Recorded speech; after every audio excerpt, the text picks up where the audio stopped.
Welcome to the Capital News. I am your host, Alex Karitis. Today is December 9th, 2019. Thank you so much for joining me. I did not do a week ahead segment yesterday. My apologies, although I did warn you that I might not, depending on the news that broke over the weekend. Of course, there were some things to discuss.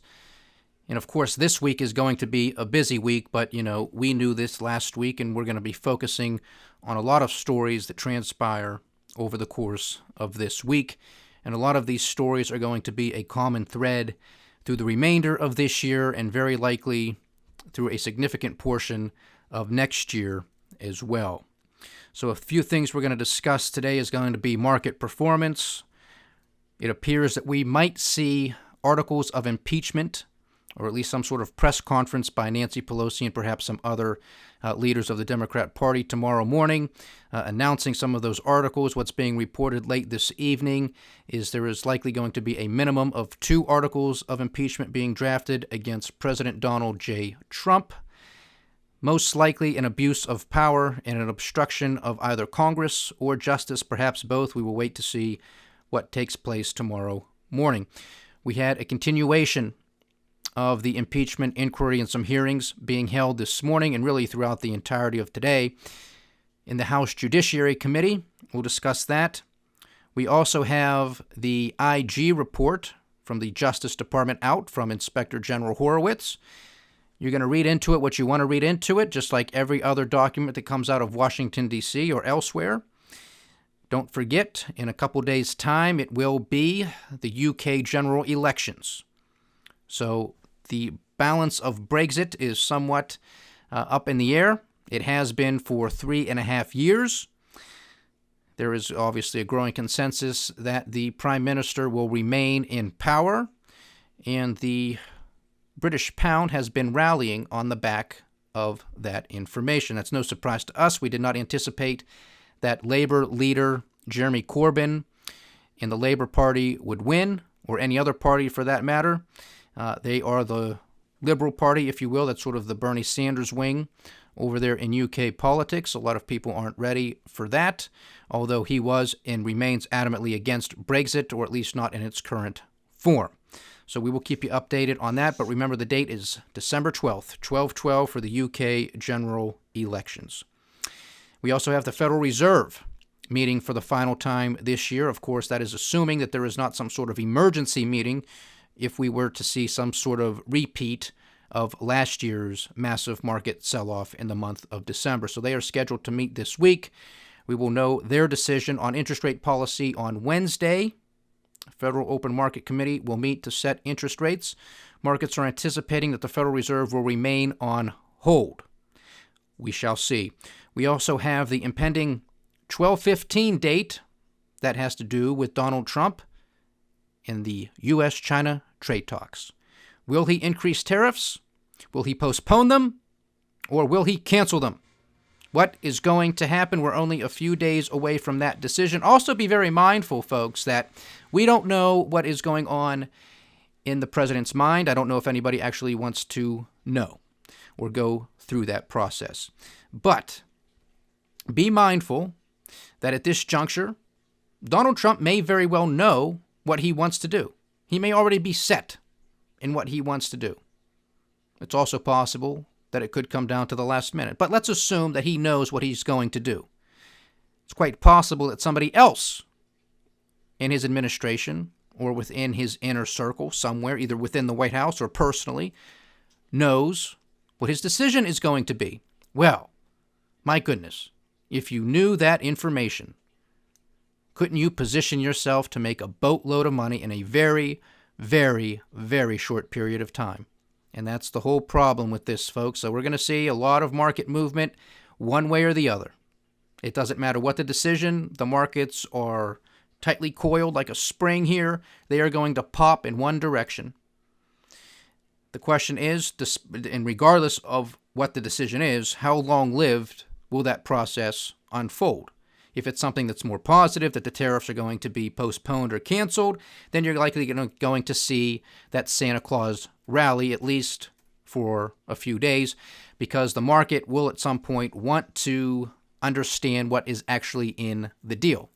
Because one would have to assume I think, commonsensically, if there was a postponement or a cancellation of the December 15th tariffs, that means that a phase one deal is a go, that something has been agreed to, and now it's just a matter of having that signing ceremony, but details are going to have to be offered. Throughout the entirety of this process, going on 2 years, we've been jerked around. We have no details. The closest thing we got to having some details was all the way back in October already, if you can believe it, when Donald Trump was standing in the Oval Office with the Chinese trade delegation saying, we have a deal. We have a phase one trade deal. All we got to do is sign it. Of course, that was not true. Not even close to being true, because remember, only a few weeks ago, there was supposed to be a signing ceremony, if that was all true, down in Chile between President Trump and President Xi. That did not happen for a couple reasons. One, that economic summit that was supposed to take place in Chile got canceled due to the protests that were taking place in Chile, and because there was no deal. Because if there was a phase one deal, they just would have went somewhere else. Trump could have went to Beijing. Xi could have came to Washington. They could have met somewhere in the middle. They could have done anything. There was nothing, and there remains nothing. So we don't know what's going to happen. It's only a few short days away, the 15th of December, but a decision has to be rendered. And likewise, if there is no deal, there is no phase one, if tariffs are put in place, markets are going to sell off rapidly. But again, the same question will remain: how long will that be? Because I can almost assure you and guarantee you that if that is the case, that if tariffs are placed on Chinese goods at the end of this week, the markets will sell off.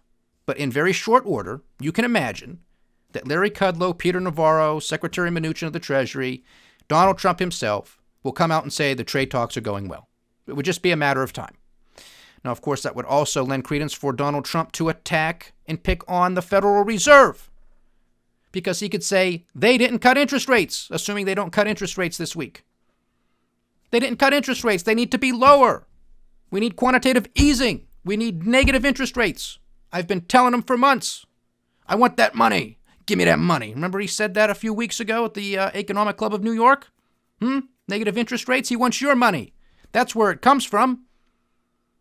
Your checking account, your savings account, your 401k, any bonds that you own, any annuities that you're invested in, your insurance company that you rely on to pay out a claim if you should need them. They rely on those bonds. Negative interest rates? They're stealing it right from you. But that's Donald Trump. That's disqualification as far as I'm concerned for being president of the United States. But you can make your own decision on that. I think that's a crime. I know it's a crime, as is what the Federal Reserve is doing. I have no problem with the president picking on the Federal Reserve until he actually puts in place or wants them to put in place policies that continue to do grave damage to this country, not just economically, but socially and politically, because it's all connected. It is ruining your purchasing power. It is stealing your savings. It's a 2-for-1 shot. And we told you here last week that German banks are now finally caving in to all of the pressures that have been caused, in large part, by negative interest rates, that they now have to succumb to actually charging all of their customers, savings accounts, checking accounts, are going to have to start charging them interest. I told you that was going to happen. It will happen here as well if we go down that route, and I hope we don't. But things are going to get very hairy over the next year. So a lot of things are going to take place over the next couple of days, so stay on the edge of your seats. I mean, the title of this podcast is Rollercoaster Week, because that's exactly what it's going to be. Lots of ups and downs and loop-de-loops, and a lot of circus animals running around as well. Market performance today, we have the Dow Jones Industrial Average down 0.2%. Same thing with the S&P 500. The NASDAQ 100 is down 0.3%. Comparable for the Russell 2000, the small cap index as well. At the time of this podcast, late in the evening, the Japanese markets are relatively flat. Across Europe, they were a mixed bag today. Over in the UK, they were relatively flat. The German and French markets were down about 0.5%. Italian economy, stock market was basically flat for the day. And so it's a mixed bag. It's a mixed bag because everybody is on pins and needles awaiting to see what comes out of Jay Powell's mouth, again, the chairman of the Federal Reserve, what comes out of Donald J. Trump's mouth as far as, well, anything's concerned, whether it's the economy, whether it's the tariff decision, whether it's the Federal Reserve or something else that he wants to discuss and or make up. Anybody's guess. We have crude oil, this being WTI, at about $59 a barrel. Brent, the international metric, is up at $64 a barrel, so slightly creeping up over the past week and a half. If this upward trend should continue, well, it's not going to bode too well for the consumer, who is supposedly the last pillar standing in this economy. So if costs start to go up, that's not going to be too good, because if the price of oil continues, you're going to start seeing a squeeze across all industries. We have natural gas, however, bucking the trend and really selling off quite a bit today, down 4 or 5% at its lows. I don't know if that'll continue or not. It's going to be a mixed bag as far as what happens with production and what are projections with whether this is going to be a colder winter or not. Remember, it was only a few weeks ago where there were projections that this was going to be a colder winter, and you saw natural gas prices spike the opposite. They were up 4 or 5%. Now they've sort of given that back over the past couple of days. Gold and silver are still in consolidation as far as I am concerned, but still very much in an upward bull market. Now, anything could happen as far as some sort of melt-up that takes place in the stock market, which could render gold and silver out of fashion. Buy low, sell high. That's an opportunity to get more. Gold is trading at $1,464 an ounce. Silver is at $16.63 an ounce. Be mindful of both. Remember, like I just said, buy low, sell high. So that's some of the market news. We'll keep you posted daily here as to what takes place this week, because there's a lot of things going on economically and politically speaking. Again, we touched on articles of impeachment at the top of the podcast. We had the hearings today continuing in the House Judiciary Committee. A circus is in town, folks. Most people are already siloed in, as they have been since the outset of this whole impeachment inquiry. If you're a Republican and you support Donald Trump, you probably still support him, and you're in that corner and you have not budged. If you're a Democrat and you're anti-Trump or don't like Trump, want him out of there, you're already siloed in your respective corner, and he was already guilty as charged. And then there's the small minority of people in the middle trying to do their best to call balls and strikes as they see them. I put myself in that category for those of you who may be joining. And a refresher for those who have been with me for a while. I voted for Donald Trump. I voted for him. I wasn't going to vote for Hillary Clinton.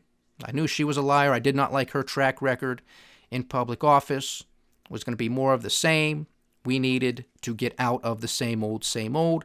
Thought, well, you know what? Maybe this guy has the ticket. Maybe he can actually shake things up for the better and somehow maybe unite the country and move forward. Well, I have to admit, unfortunately, that I was wrong. At least at this juncture, I have been proven wrong. I thought a lot of the Donald Trump show that he put on during the campaign was more of an act. Somebody who's been in entertainment for quite a while, understands how to play the media, understands how to play to the cameras. I thought that's what he was doing. And he was, but I thought it was more of an act. I thought, okay, by the time, if he should win, and I predicted that he would, if he should win, by the time he gets into that Oval Office, by the time he sits behind that resolute desk and takes a deep breath and takes it all in, the weight of that office and the responsibility of being the President of the United States would weigh on him, and he would rise to the occasion. That the time for campaigning is over, the time for the divisive rhetoric is over, and he's going to have to rise to be the best person he can possibly be. Not just for himself, but for the country, more importantly. Unfortunately, he has not done that. There have been a couple times throughout his presidency that he has risen, I think, above a lot of the partisanship and above a lot of the divisive language, but he's not consistent with that. And with the language and the tweets and even some of the actions, I just think it's very unbecoming of the President of the United States. Not that we've had perfect presidents, but this one I think is going a little bit too far with his rhetoric and divisive language. And he is the president of all Americans, not just the Republican Party and not just the base within the Republican Party, because there are still a lot of Republicans out there who do not like Donald Trump and who are not going to vote for him. So I'm disappointed that he has not risen above all of this, I am disappointed, as I have stated here many times before, that he has taken ownership of the stock market and ownership of the economy. I think that's a fool's errand, especially taking ownership of the stock market. I mean, pretty much, and I've stated this before, you have to be an idiot to do that. It's one thing to try to take ownership of the economy. Presidents have done that before. They want to take, all of the credit if everything's fine, and then, of course, they'll push the blame onto somebody else. That seems to be Donald Trump's forte of taking all of the credit for something that looks good. If it's bad, it's somebody else's fault. He will blame the Chinese. He will blame the Federal Reserve. He will blame the Democrats if this thing turns south, and it most likely will. Of course, the Federal Reserve, and we're going to touch on this later, they've been printing money like it's going out of style because it is going out of style. That's why I tell you to have gold and silver and some other backups to be diversified. So here's what we have as far as the economy is concerned. Yes, we do have an unemployment rate at 3.5%, but if you look deeper into it, what's the quality of these jobs? Not just the quantity that have been created, and I use that word loosely because we know about 41,000 of those jobs that were just quote-unquote created last week came from the workers who were on strike at GM. So they're not newly created jobs. They were just people who were on strike, and they've come back into the workforce, so you speak. So that's just some funny business. You also have the 2020 census taking next year. So you have a lot of people, a lot of build up in that. So you get these people hired, you get them trained, and then they'll be working next year. So that's a one-off. It's a 1 decade off. That's how that works. Every 10 years we have a census. So he's pointing to those things. He can't really point to GDP other than the fact that it's still a positive number, at least according to government figures. I even have a little issue with that because I don't believe that the inflation number is accurately depicted and reported. But we'll digress from that. We'll save that for another time. But nevertheless, it's being reported that GDP is a positive figure, but it's not the 4 or 5% that Donald Trump promised. It's not even close. And in fact, if you've been paying attention to the Capital News, we're predicting, in alignment with the Cass Freight Index, that we're going to likely see a negative GDP print, if not in the fourth quarter, likely in the first quarter of next year. Now, will that be sustained? Will that be a negative print for a couple consecutive quarters? If that's the case, and you see 2 consecutive quarters of negative GDP growth, that by technical definition is a recession. Now, we've done multiple videos on capital economics, which you can find on thecapitalnews.com or our website, on our YouTube channel at the Capital News.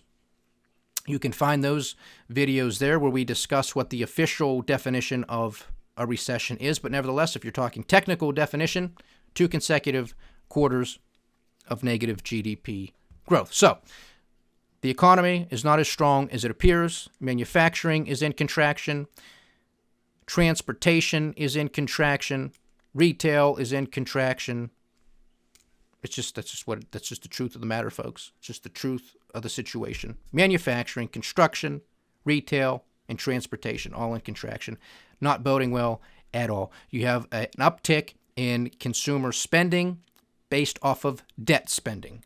Not good. If everybody had a whole bunch of money, I doubt people would be using that much credit. Of course, you could say, well, they have the cash and they're just using the cards for the points, or maybe they know they're going to pay it off quickly and prove their credit, yada, yada, yada. That's possible, but I doubt that that's the case. But time will tell. Because, again, it's not just the quantity of jobs that are out there, it's the quality of them. And when you take a deeper look, they are not that great. I believe there was a statistic out there recently that about half of American jobs are making $30,000. That's not good. That's really not good, especially in many parts of the country where that's just not enough to live. It just isn't. We'd had that discussion, I believe it was last week, following that 60-minute special, following people in tent cities or homeless people in Seattle. Very expensive city to live in. They're talking to people who have full-time jobs, yet they're living in a tent or they're living in their car or van because they don't want to live paycheck to paycheck, hand to mouth, because rent is too damn high, cost of living is too high, housing is too expensive, but they don't want to leave Seattle. This is not a booming economy for everybody. It just isn't. So you cannot say that this is the greatest economy of all time. On top of that, from the governmental standpoint, you have trillion-dollar deficits once again. You have endless wars that are continuing. You have $2 trillion that have been spent on the military-industrial complex over the last 3 years, and that's going to increase. It's going to continue to increase. So I am not pleased with the performance of Donald J. Trump. And the sad thing is, it's not all his fault. It's not all his fault. It isn't. But he isn't making it any better either. He's happy that there's trillion-dollar deficits. I mean, he has the tweets. He didn't put it that way, but he was happy that he made a deal with the Democrats. Well, what did that deal ensure? It ensured trillion-dollar deficits, as far as the eye can see. And currently, we are not in a technical or official recession, at least not as of today, as being reported. What happens when we go into recession? Because recessions have not been outlawed. What happens? We're going to have $1.5 trillion deficit. $2 trillion. $2 trillion deficit. Who knows how bad it's going to get? But this is not being taken seriously. And I am very disappointed. Because one of the main reasons I voted for Donald Trump, putting aside all of his personal shortcomings, nobody's perfect, was the fact that he was going after the Federal Reserve. But in my opinion, from the right side of things when he was a candidate. That they're creating bubbles, that this is an artificial stock market, it's an artificial economy, because it is. It was then and it is today. Now it's just on hyperdrive. Now they're putting the pedal to the metal once again. Before, at least the Federal Reserve was doing quantitative tightening. They were pulling back off of their balance sheet. Now they're throwing more funny money into the system, causing more distortions, causing more malinvestment, keeping zombie companies alive longer than they should be.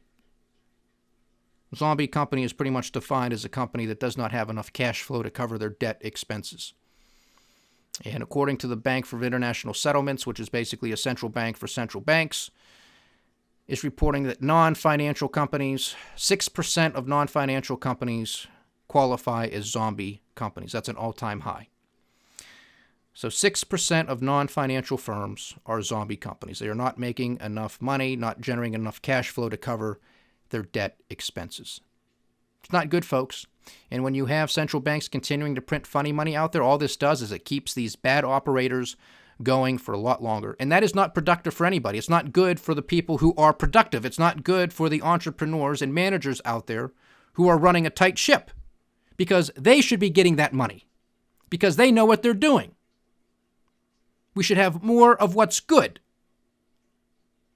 You got these zombie companies and you got central banks and governments throwing a hissy fit that they're going to go out of business or at least restructure, which means everything's going to slow down. Oh no, we can't have that. Got to keep these people up, so let's just give them more and more money. They don't know what they're doing. That's why they're in the problem that they're having. You understand this? This is completely backwards. Completely backwards. People who are doing the right things and investing and saving and being prudent, they're getting screwed by the people who are partying like it's 1999. Oh yeah, give me more debt, give me more leverage. I don't know what I'm doing. I'm just going to bet on black. Hopefully it hits, baby. If it doesn't, who cares? I'm going to get bailed out. Those people are the ones being subsidized. That's a huge problem. Huge problem. I don't enjoy paying for it, but I am. That's what your tax dollars are going towards. The money in your pocket. I mean, pull out money in your pocket and look at it. It is losing value as you speak, as we speak here today. As you sit there. Because the Federal Reserve is putting in $60 billion a month, $100 billion overnight on a nightly basis to keep who knows how many companies alive on a nightly basis, because they don't even know what the whole problem is. I believe that. In the repo market that we discuss here, the overnight lending market, I don't think anybody has a full grasp as to what's taking place. A lack of trust, a lack of liquidity. Something is not right, because this was supposed to be temporary. I told you back in September when they said it was temporary, it was not going to be temporary, and we've been proven right here once again at the Capital News, and I told you they were going to have to put the pedal to the metal, which is exactly what they've been doing, and this will continue for some time. Not good, folks. Not good. So, from the politics of everything, getting back to the House Judiciary Committee hearings today that continued in the impeachment inquiry. Again, it was a showboat. Dog and pony show. You heard what you wanted to hear If you're a Republican, and again, you're defending Donald Trump, then you like the performance of the Republicans, I imagine. Most of their arguments were not based off of the facts of the case. It was grandstanding. It was going after Ukrainian intervention. It was in the 2016 election. It was going after Joe Biden, his son Hunter Biden, Burisma, all that type of corruption, pointing the blame and fingers at somebody else. So it was distraction. It was not arguing the facts of the case at hand against Donald J. Trump. And the reason they are not going after the facts is because the facts as we know them today are not good at all. At all. And if you're honest with yourself, you have to at least agree with that. Now, if Donald Trump has exculpatory evidence, he should have brought it forward. Should have been brought forward weeks ago to put an end to this entire impeachment inquiry. Rise above it. Rise above the partisanship. Say the country does not deserve to go through this. We have many issues that we have to resolve together as Americans, as Republicans and Democrats and everybody in between. We have to rise above it. Boom. Here's a couple documents that proves I've been consistent throughout the entirety of my administration when it comes to Ukraine policy. Nothing has deviated here. It has nothing to do with 2019 and 2020 politics. It has nothing to do with Joe Biden. This has to do with XYZ. Period. End of story. He hasn't done so. He's never even made the argument that that was the case. I've tried here on multiple occasions to mount a defense for Donald J. Trump. I said, if you have this type of evidence, you're going to have a leg to stand on. If you release this type of evidence in conjunction with the other, you're going to have two legs to stand on, and the Democrats are going to have a hell of a time coming after you. But he hasn't done that, and he hasn't made the argument.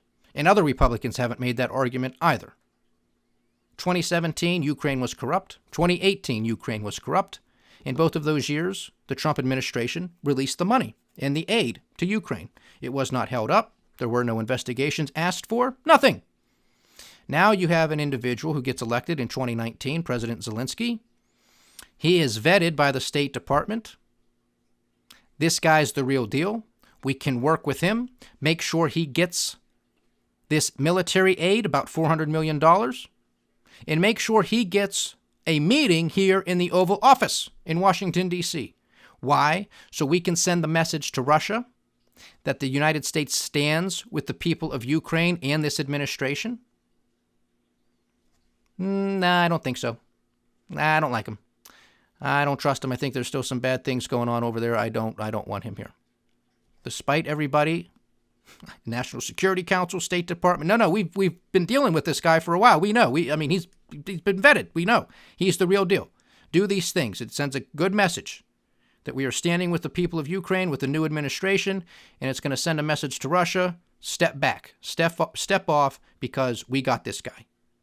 We're going to help them. Don't do it. I don't know. Why? Who told you otherwise?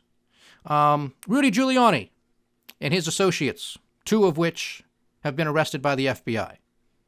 Not his State Department, not his National Security Council, not his Defense Department. Rudy Giuliani and two of his associates who have been arrested by the FBI told Donald Trump evidently what he wanted to hear, and he said, postpone everything. Hold it. Put him on hold. I don't want this guy over here. We don't know. Makes everything look highly suspicious, folks. It makes everything look highly political. Because you knew they were corrupt in 2017 and 2018 and you didn't hold it up. Now you got a guy who got elected on fighting corruption, who wants to put an end to it, which means there was corruption before and nobody disputes this. Nah, we can't work with this guy. I just don't know yet. And now we got to hold it up. And of course, Joe Biden was not running for president in 2017 and 2018, but lo and behold, 2019 rolls around, and boom, Joe Biden's running for president. We got to put this Ukrainian military aid on hold. That right there is not a good fact pattern for the president. Now, if the reverse had been true, if the aid was held up in 2017 and 2018, and there were previous phone calls with that Ukrainian administration at that time, talking about 2016, talking about CrowdStrike, talking about Burisma and the Bidens, then you could say, well, at least he's been consistent. He's been consistent. And when he picked up the phone and had that phone call with President Zelensky on July 25th, He just could have said, hey, President Zelensky, congratulations. I just want to keep you in the loop of something that my administration has been working on with the previous Ukrainian administration. I just want to make sure we're on the same page, that it continues, because these things are very important to the United States of America, and they should be to you as well. That was not said on the transcript. It was not. He said, do us a favor. Look into 2016, look into CrowdStrike, look into a company, and he mentions the Bidens. And he says, talk to Rudy.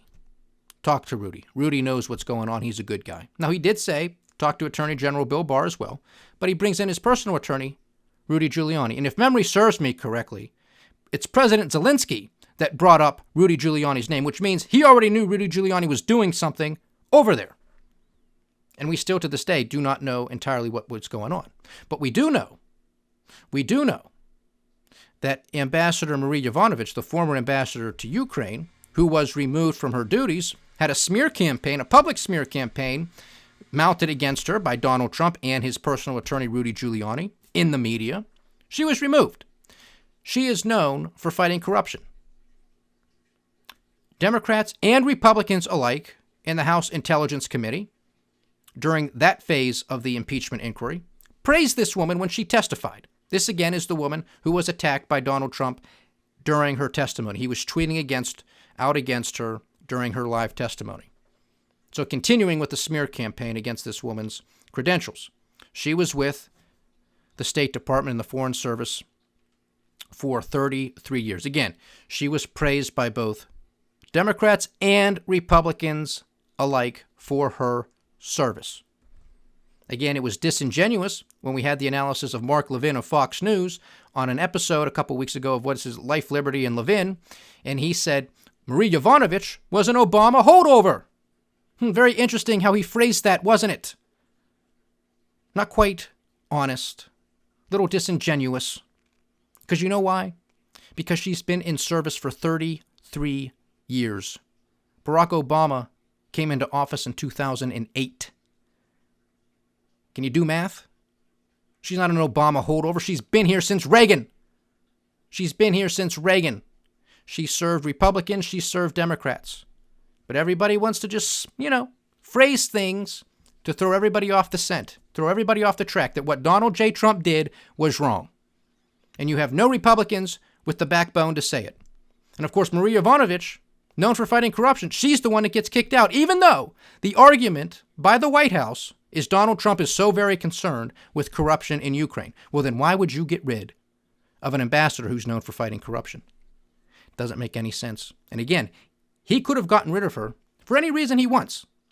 He just say, hey, Ambassador Yovanovitch, thank you very much for your service. Everybody I speak to says nothing but good things about you, but I am moving in a different direction in Ukraine, and I want somebody else there. Thank you for your service. We're going to bring you back to Washington and the State Department, and then we'll find another role for you. Thank you very much for your service. That's all he had to do.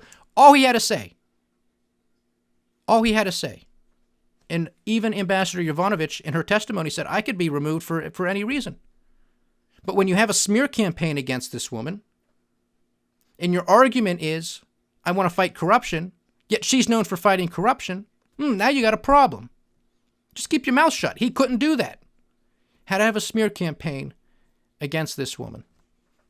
And it raises questions as to whether or not she was going to play ball with what Rudy Giuliani and his associates were up to over there, because, it's being reported that there are some other business interests that are taking place over there. I don't know. Nobody knows. That goes right back to a podcast we did a week or two ago. Who to believe, what to believe. We don't know. Because if you turn on Fox News, you're going to hear what you want to hear in regards to the IG report. If you turn on CNN or MSNBC, you're going to hear what you want to hear on that side too. But you got to be careful who you're listening to and what their interest is. Because everybody's trying to sell something. They got a book, they got a website, they got something that they're trying to do. They're trying to get more listeners. Everybody is, including myself. That's why I tell you to go to different sources. Look at everything, listen to everybody, read everything you can. Because if you're only listening to Fox, you're only getting part of the picture. If you're only listening to MSNBC, you're only getting part of the picture.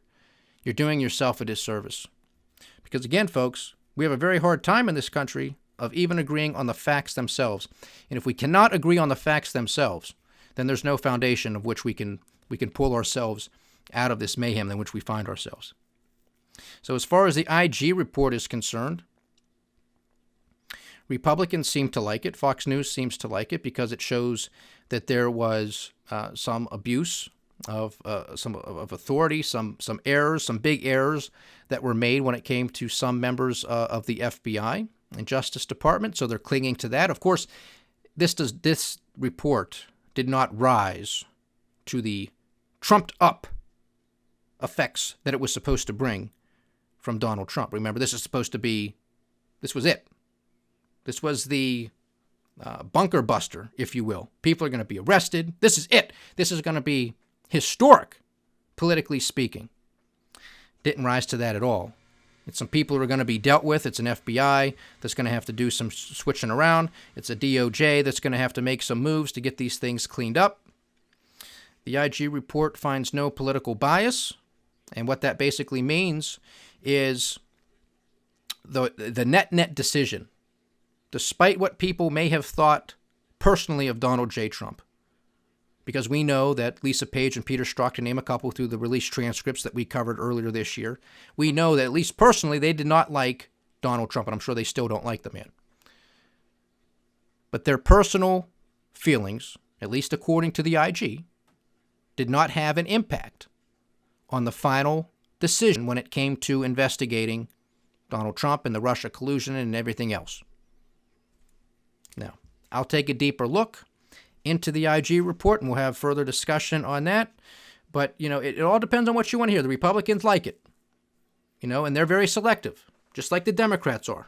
Nobody gets a break here with me. But right now, here's what you have. You have Republicans who seemingly like this report because it shows that there was wrongdoing at the FBI. So they like this IG report. They didn't like the IG report and the decision that was rendered when it came to the whistleblower. So again, you're being very selective. It's all politics. You're siloed in. You get the information you want. Oh, I love it. If it's not what you want to hear, oh, I hate it. Something has to be wrong. It's a conspiracy. It's the deep state.